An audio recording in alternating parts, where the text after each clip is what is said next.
और दिल्ली की महिलाओं के इंतजार महिला समृद्धि योजना को लेकर, उसी पर बड़ी खबर के साथ शुरुआत कर रहे हैं। 8 मार्च को लागू हो सकती है महिला समृद्धि योजना। 8 मार्च को जब अंतर्राष्ट्रीय महिला दिवस होता है, इस मौके पर कार्यक्रम संभव है जिसमें बीजेपी अध्यक्ष जेपी नड्डा शामिल हो सकते हैं। बीजेपी ने महिलाओं को बीजेपी की सरकार बनने पर 2500 रुपए महीने देने का वादा किया था और अब इस पर बड़ी खबर यह है कि 8 मार्च को इंटरनेशनल वुमेन्स डे के मौके पर बीजेपी एक बड़ा कार्यक्रम कर सकती है जिसमें महिलाओं के खाते में इस समृद्धि योजना की राशि देने का ऐलान किया जा सकता है। बड़ी खबर आपको बता रहे हैं, दिल्ली में जो महिला वोटर्स हैं उनका बड़ा तबका, बड़ा साथ बीजेपी को मिला। बीजेपी की सरकार दिल्ली में बनी और अब इस वादे को पूरा करने का इंतजार दिल्ली की महिलाएं कर रही हैं। उसी को लेकर यह बड़ी खबर, जहां महिला समृद्धि योजना को लेकर 8 मार्च को बड़ा कार्यक्रम हो सकता है। बलराम पांडे हमारे सहयोगी फोन लाइन पर जुड़ गए हैं। जी बलराम, इंतजार खत्म होगा 8 मार्च को?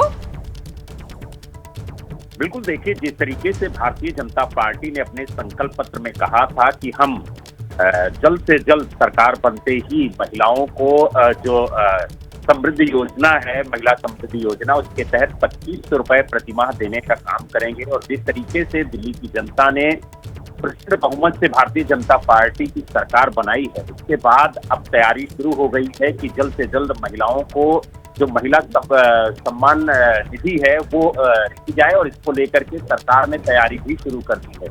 और जो सूत्र बता रहे हैं उसके मुताबिक 8 मार्च को जब अंतर्राष्ट्रीय महिला दिवस होगा तो उस दिन एक भव्य कार्यक्रम आयोजित किया जाएगा जवाहर स्टेडियम में और महिला भारी तादाद में कार्यक्रम में मौजूद होंगी और वहां पर सरकार ऐलान करेगी 2500 रुपए प्रतिमाह देने का।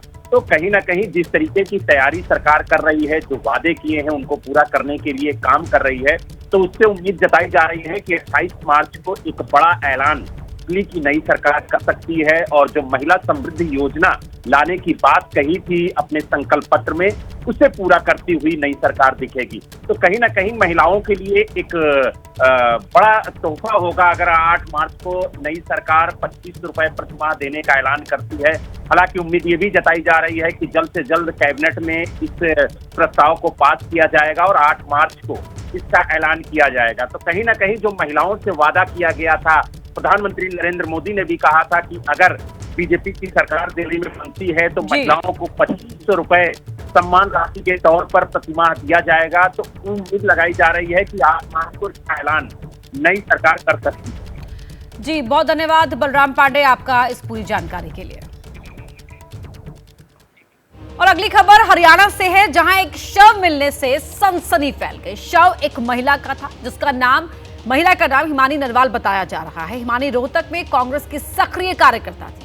राहुल गांधी की भारत जोड़ो यात्रा के दौरान भी हिमानी इस यात्रा में शामिल हुई थी, यात्रा का हिस्सा थी। हिमानी का शव रोहतक के सांपला के पास शनिवार को एक सूटकेस में बंद मिला था। पुलिस के मुताबिक Sampla bypass national highway number 9 पर बस स्टैंड के साथ लगती दीवार के पास काले रंग के नए सूटकेस में हिमानी का शव मिला। पुलिस ने एफएसएल एक्सपर्ट के साथ जांच की। लड़की के गले में चुन्नी बंधी मिली। एफएसएल की टीम को लड़की की नाक से खून बहता मिला। इसके अलावा सूटकेस से कुछ कपड़े भी मिले हैं, इनके नमूने सबूत के तौर पर लिए गए।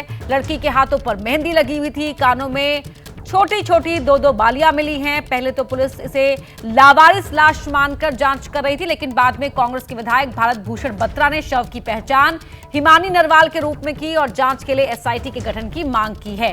तो तस्वीरें एक तरफ आप देख सकते हैं राहुल गांधी के साथ हिमानी नरवाल को, जो भारत जोड़ो यात्रा के दौरान की तस्वीरें हैं। इसके अलावा अलग अलग कार्यक्रमों में भी कांग्रेस के सक्रिय कार्यकर्ता के तौर पर नजर आती रही हिमानी नरवाल। उन्होंने एक घिनौना अपराध किया है, उनको सजा मिलनी चाहिए। पुलिस डिपार्टमेंट को एक एसआईटी फ्रेम करनी चाहिए, not below the rank of the DSP. और मैं तक जरंगे अपराध होंगे, रोज गोली चलती हैं, रोज गोलियों के मर्डर होते हैं, अखबारें पढ़ पढ़ के आंखें सूज जाती हैं कि, और हमारे मुख्यमंत्री कहते हैं कि लॉ एंड ऑर्डर बहुत बुरा हाल है। वहीं हत्याकांड पर भूपेंद्र हुड्डा ने सवाल उठाए हैं। हुड्डा ने प्रदेश की कानून व्यवस्था को लेकर भी सवाल खड़े किए और कहा कि प्रदेश की कानून व्यवस्था पर यह हत्या धब्बा है।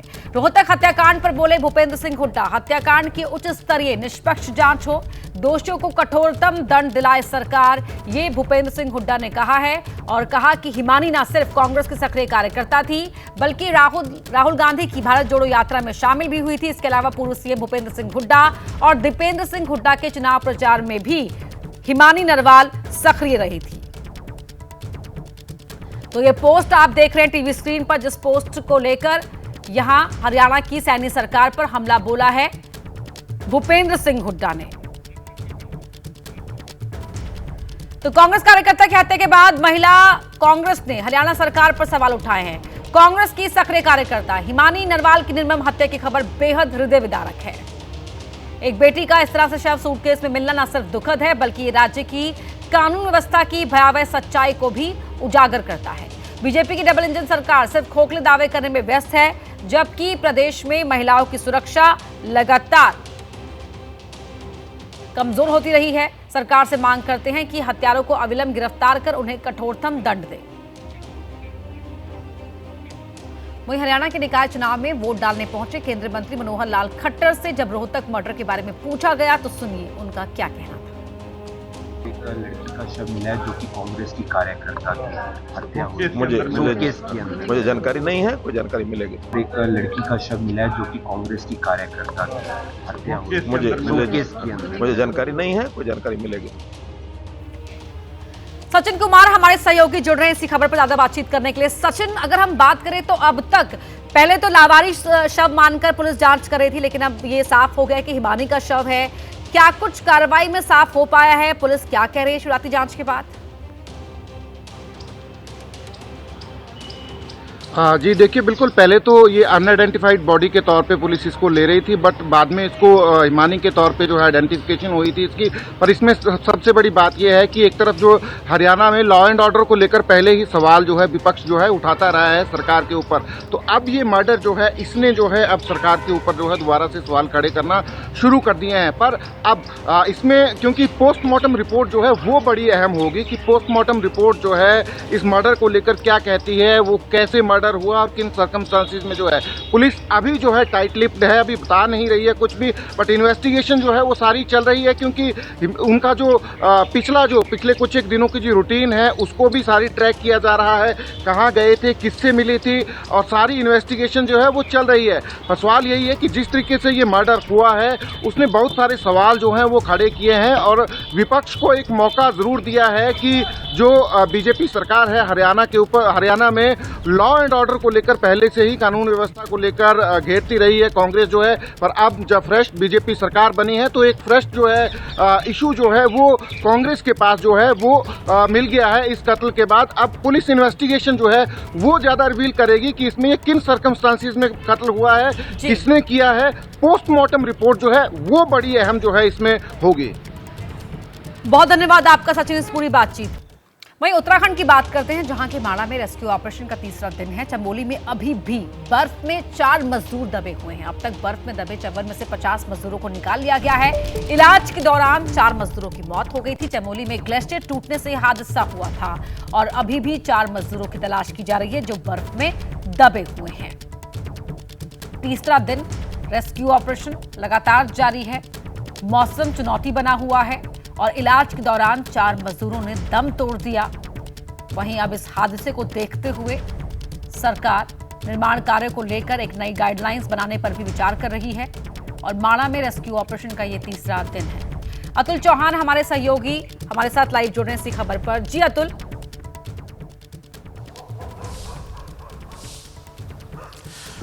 देखिए आज तीसरा दिन है और आज रेस्क्यू ऑपरेशन के लिए सेना की जो तीनों टीमें होती हैं उनके 8 हेलीकॉप्टर लगे हुए हैं। 7 हेलीकॉप्टर उनके अपने हैं, एक हेलीकॉप्टर किराए पे लिया गया है। इस पूरे घटनाक्रम में जो 10 लोग घायल हैं उनका माणा के सेना अस्पताल में और ज्योतिर्मठ के सेना के अस्पताल में इलाज चल रहा है।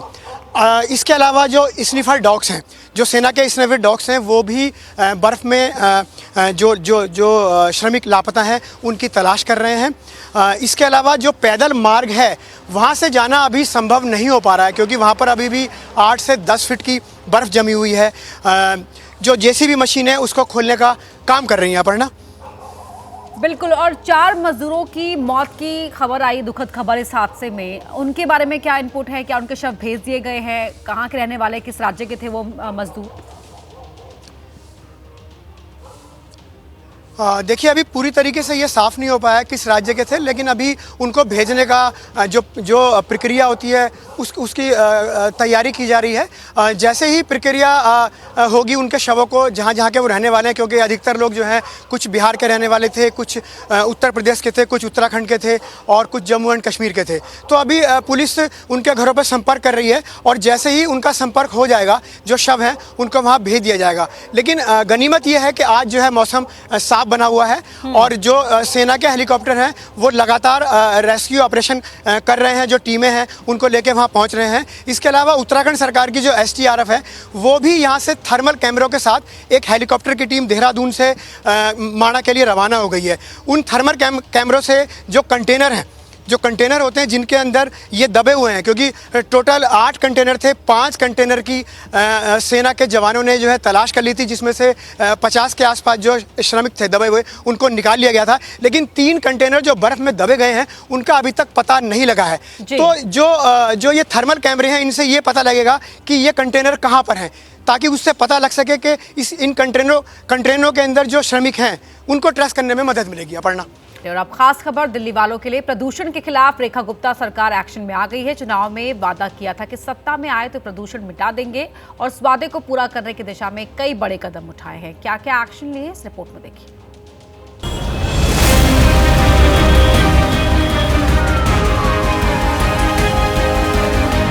अगर ट्रैफिक पुलिस से छिप कर खटारा कारें धका रही हैं तो सुधर जाएं। अगर इस भ्रम में है कि इतनी बारीकी से चेकिंग कौन करता है तो रुक जाएं। क्योंकि दिल्ली में 15 साल से पुरानी कारों को 1 अप्रैल से न तो पेट्रोल मिलेगा न डीजल, कार जब्त होगी सो अलग। दिल्ली में प्रदूषण को कंट्रोल करने के लिए रेखा गुप्ता सरकार ने ये नई रेखा खींची है। दिल्ली की बिगड़ी हवा को साफ करने के लिए ताबड़तोड़ एक्शन ले लिए हैं। गिनते जाइए। पहला फैसला, 15 साल पुरानी गाड़ियों को 1 अप्रैल से पेट्रोल डीजल नहीं। दिल्ली सरकार पेट्रोल पंपों पर लगा रही है मॉनिटरिंग गैजेट्स। पेट्रोल पंप पर ही पकड़ ली जाएगी एक्सपायरी डेट की कारें। दिल्ली में 10 साल पुरानी डीजल गाड़ियों और 15 साल पुरानी पेट्रोल गाड़ियों पर पहले से रोक है। इसके बावजूद पुरानी गाड़ियों की बड़ी संख्या है जो ट्रैफिक पुलिस की नजरों से बचकर चल रही है। पेट्रोल पंप के अलावा सड़कों पर भी इनकी धरपकड़ के लिए टीम बनाई जा रही है। 15 साल पुराने जितने व्हीकल्स हैं उनको आइडेंटिफाई करने के लिए हम एक टीम बना रहे हैं जो उनको आइडेंटिफाई करेगी और उनको लाकर दिल्ली में नाउ एंटर कर सके और दिल्ली से बाहर निकाले जा सके। इसके लिए हमारी टीम अलग से काम करेगी। दिल्ली के नए परिवहन मंत्री ने बैठक में प्रदूषण मिटाने और हवा सुधारने पर और भी बड़े फैसले लिए हैं। High rise building, hotel, commercial complex में स्मोक गन लगाना जरूरी होगा। बड़े औद्योगिक संस्थानों को भी प्रदूषण घटाने के लिए नए गैजेट्स लगाने होंगे। कंस्ट्रक्शन साइट को आसपास का एरिया भी ग्रीन करने का जिम्मा लेना होगा। दिल्ली के हवाई अड्डों को भी कार्बन क्रेडिट कम करने के गैजेट्स लगाने होंगे। अगले 3 महीने भारी प्रदूषण की स्थिति में पूरी दिल्ली में क्लाउड सीडिंग होगी।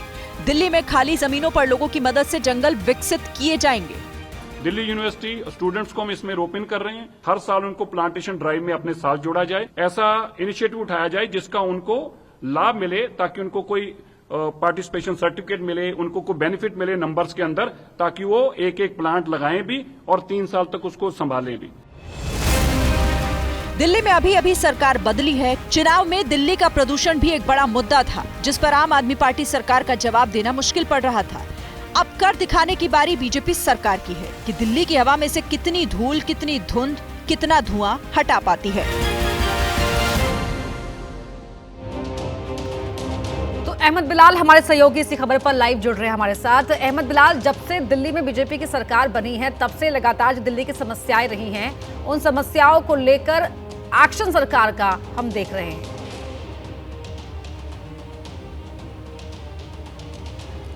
बिल्कुल, देखिए आपको बताना चाहूंगा कि कल ही पर्यावरण मंत्री मनजिंदर सिंह सिरसा ने दिल्ली सचिवालय में ये महत्वपूर्ण बैठक की थी दिल्ली में प्रदूषण की स्थिति को लेकर के, क्योंकि जैसा हमने पिछले कई सालों में देखने को मिला है कि जैसे ही ठंड की दस्तक होती है तो दिल्ली की आबो हवा जो है वो दम घोटू होती जाती है। इस वजह से कल पर्यावरण मंत्री ने दिल्ली के पर्यावरण विभाग, MCD और इसके अलावा परिवहन विभाग, डिविजनल कमिश्नर के साथ के वरिष्ठ अधिकारियों के साथ एक महत्वपूर्ण बैठक की है और बैठक में कई फैसले जो है वो लिए गए हैं, जिसमें से सबसे महत्वपूर्ण फैसला ये माना जा रहा है कि जो दिल्ली में 15 साल से ऊपर की जो पेट्रोल गाड़ियां हैं और जो 10 साल से ऊपर की डीजल गाड़ियां हैं, इनकी पहचान करने के लिए दिल्ली के 500 पेट्रोल पंप्स पर, फ्यूल पंप्स पर जो मॉनिटरिंग कैमरे हैं वो लगाए जाएंगे और इन कैमरों की मदद से ऐसे व्हीकल्स की पहचान की जाएगी जिनकी एक्सपायरी डेट जो है की सीमा जो है से वो पार जा चुके हैं व्हीकल।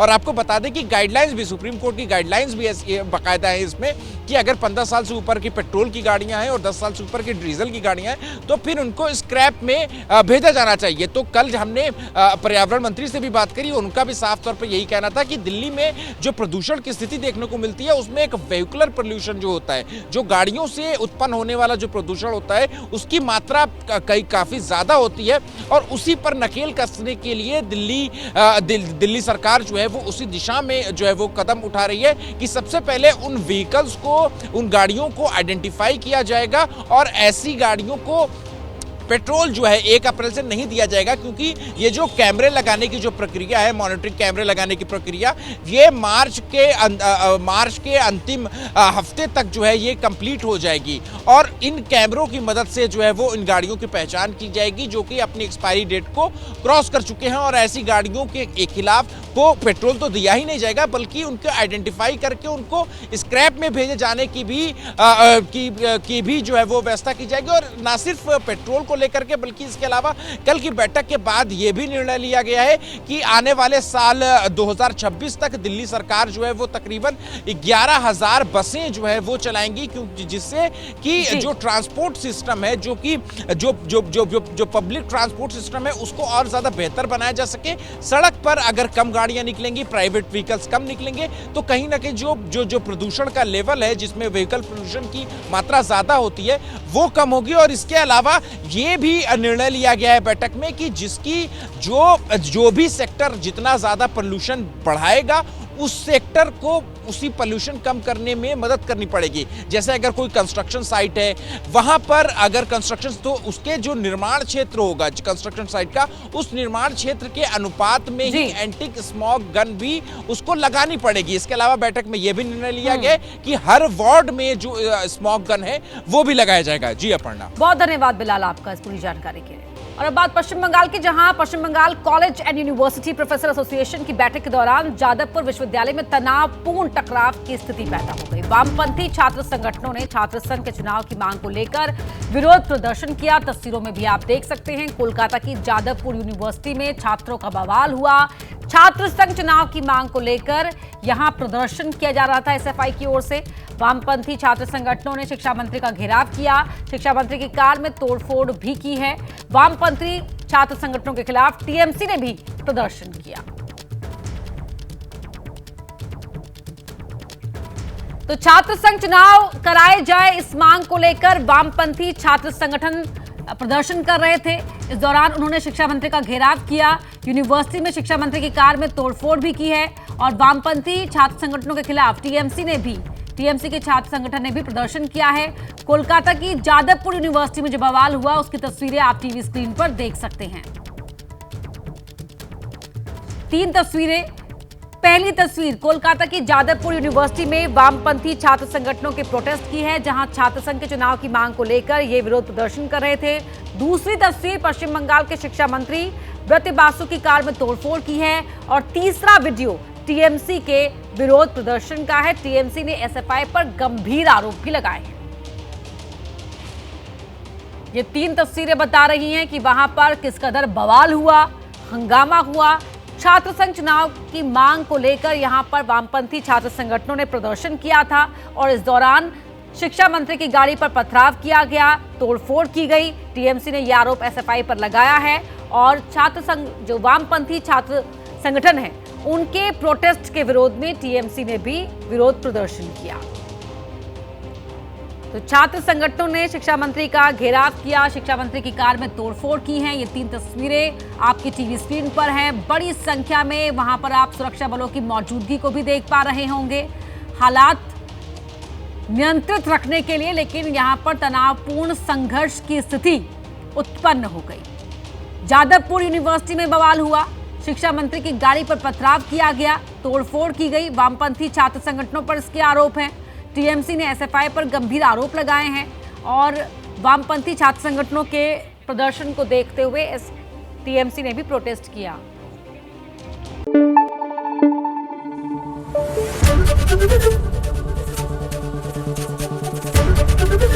एबीपी न्यूज आपको रखे आगे।